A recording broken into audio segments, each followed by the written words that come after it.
प्यारे बच्चों, विज्ञान विषय कक्षा 8 का दूसरा पाठ सूक्ष्म जीव मित्र एवं शत्रु करते हुए हम आज कर रहे हैं जंतुओं में रोग कारक जीवाणु। अनेक सूक्ष्म जीव केवल मनुष्य एवं पौधों में ही रोग के कारक नहीं है, वरन वे दूसरे जंतुओं में भी रोग के कारक होते हैं।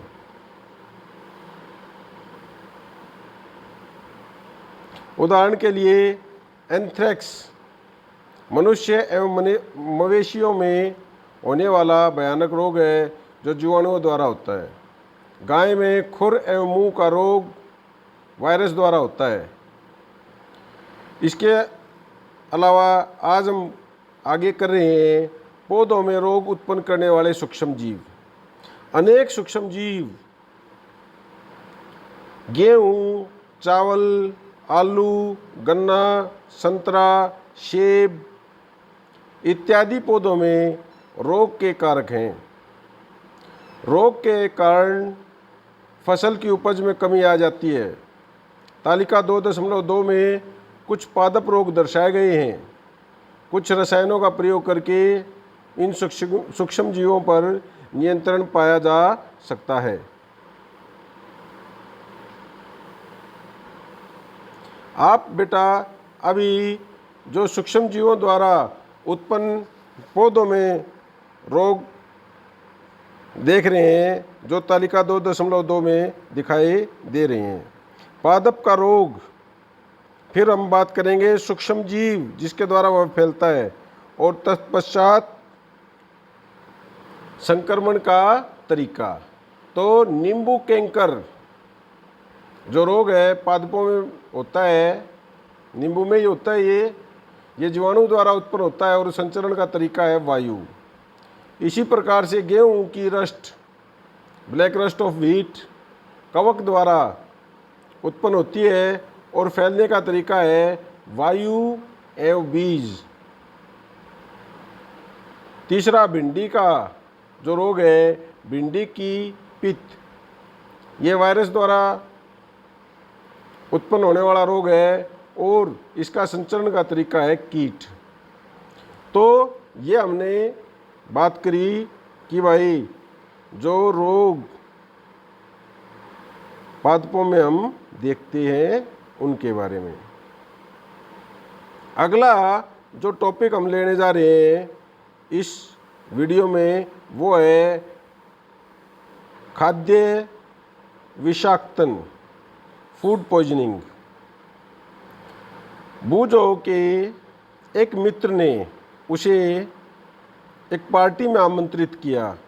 वहाँ उसने अनेक प्रकार के व्यंजन खाए। घर आने पर उसे वमन माने उल्टी होने लगी। उसे अस्पताल ले जाया गया।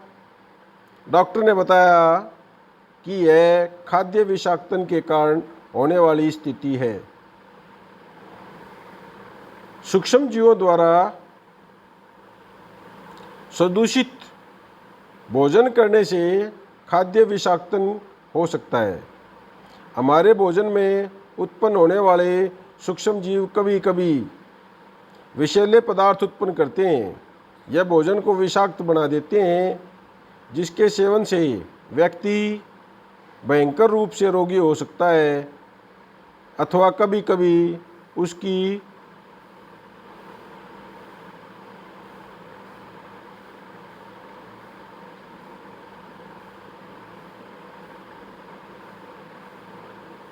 मृत्यु भी हो सकती है।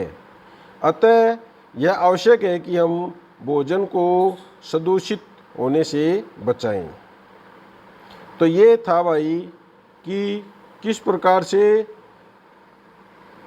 हमारा भोजन सूक्ष्म जीवों के प्रभाव के कारण जहरीला हो जाता है और कई बार वह हमारी मृत्यु का भी कारण बन सकता है। अब हम यहाँ तक हमने पढ़ा कि भाई सूक्ष्म जीवों के हानिकारक प्रभाव, किस प्रकार से वो हमारे शत्रु भी सिद्ध होते हैं। अब हमने बात यहाँ पर आखिर में करी थी कि जो भोजन है वो विषाक्त हो जाता है, कुछ समय बाद सूक्ष्म जीवों के प्रभाव के कारण वो हमारा खाने योग्य नहीं रहता, जहरीला हो जाता है, और जिसके खाने के कारण कई बार हमारी जो स्थिति है नाजुक हो जाती है, और देर तक अगर रोगी को ना संभाला जाए तो वो मृत्यु का कारण भी बन जाती है। तो भोजन को सुरक्षित रखने के उपाय क्या हैं, हमें ये भी पता होना चाहिए। तो अब हम बात करेंगे खाद्य परिरक्षण की,